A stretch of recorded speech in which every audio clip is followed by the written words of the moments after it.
شروع اللہ کے نام سے جو بڑا مہربان نہایت رحم والا ہے۔ اے پیغمبر صلی اللہ علیہ وآلہ وسلم، جو عورت تم سے اپنے شوہر کے بارے میں بحث و جدال کرتی اور خدا سے شکایت رنج و ملال کرتی تھی، خدا نے اس کی التجا سن لی اور خدا تم دونوں کی گفتگو سن رہا تھا۔ کچھ شک نہیں کہ خدا سنتا دیکھتا ہے۔ جو لوگ تم میں سے اپنی عورتوں کو ماں کہہ دیتے ہیں وہ ان کی مائیں نہیں ہو جاتی، ان کی مائیں تو وہی ہیں جن کے بطن سے وہ پیدا ہوئے۔ بے شک وہ نامعقول اور جھوٹی بات کہتے ہیں، اور خدا بڑا معاف کرنے والا اور بخشنے والا ہے۔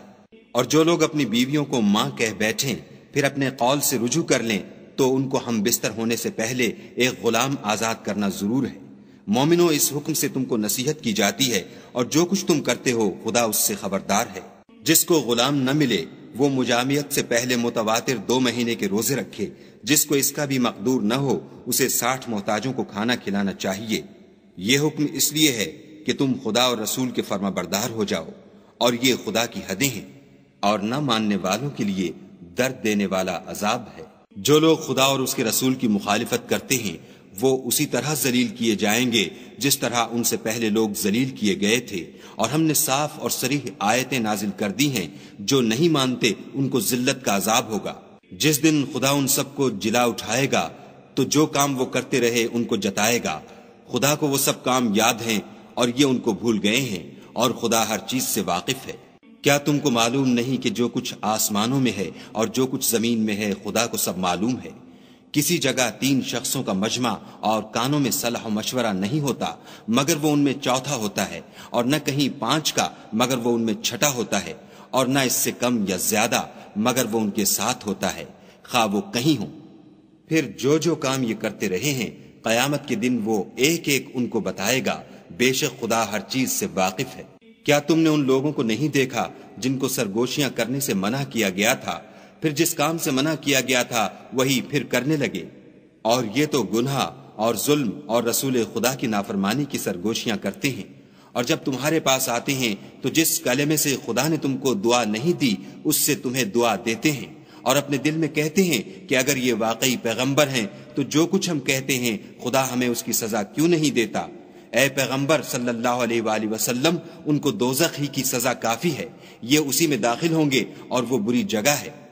مومنو، جب تم آپس میں سرگوشیاں کرنے لگو تو گناہ اور زیادتی اور پیغمبر کی نافرمانی کی باتیں نہ کرنا، بلکہ نیکوکاری اور پرہیزگاری کی باتیں کرنا، اور خدا سے جس کے سامنے جمع کیے جاؤ گے ڈرتے رہنا۔ کافروں کی سرگوشیاں تو شیطان کی حرکات سے ہیں، جو اس لیے کی جاتی ہیں کہ مومن ان سے غمناک ہوں، مگر خدا کے حکم کے سوا ان سے انہیں کچھ نقصان نہیں پہنچ سکتا۔ تو مومنوں کو چاہیے کہ خدا ہی پر بھروسہ رکھیں۔ مومنوں، جب تم سے کہا جائے کہ مجلس میں کھل کر بیٹھو تو کھل بیٹھا کرو، خدا تم کو کشادگی بخشے گا۔ اور جب کہا جائے کہ اٹھ کھڑے ہو تو اٹھ کھڑے ہوا کرو۔ جو لوگ تم میں سے ایمان لائے ہیں اور جن کو علم عطا کیا گیا ہے خدا ان کے درجے بلند کرے گا، اور خدا تمہارے سب کاموں سے واقف ہے۔ مومنو، جب تم پیغمبر کے کان میں کوئی بات کہو تو بات کہنے سے پہلے مساکین کو کچھ خیرات دے دیا کرو، یہ تمہارے لیے بہت بہتر اور پاکیزگی کی بات ہے۔ اور اگر خیرات تم کو میسر نہ آئے تو خدا بخشنے والا مہربان ہے۔ کیا تم اس سے کہ پیغمبر کے کان میں کوئی بات کہنے سے پہلے خیرات دیا کرو ڈر گئے؟ پھر جب تم نے ایسا نہ کیا اور خدا نے تمہیں معاف کر دیا تو نماز پڑھتے اور زکوٰۃ دیتے رہو، اور خدا اور اس کے رسول کی فرما برداری کرتے رہو، اور جو کچھ تم کرتے ہو خدا اس سے خبردار ہے۔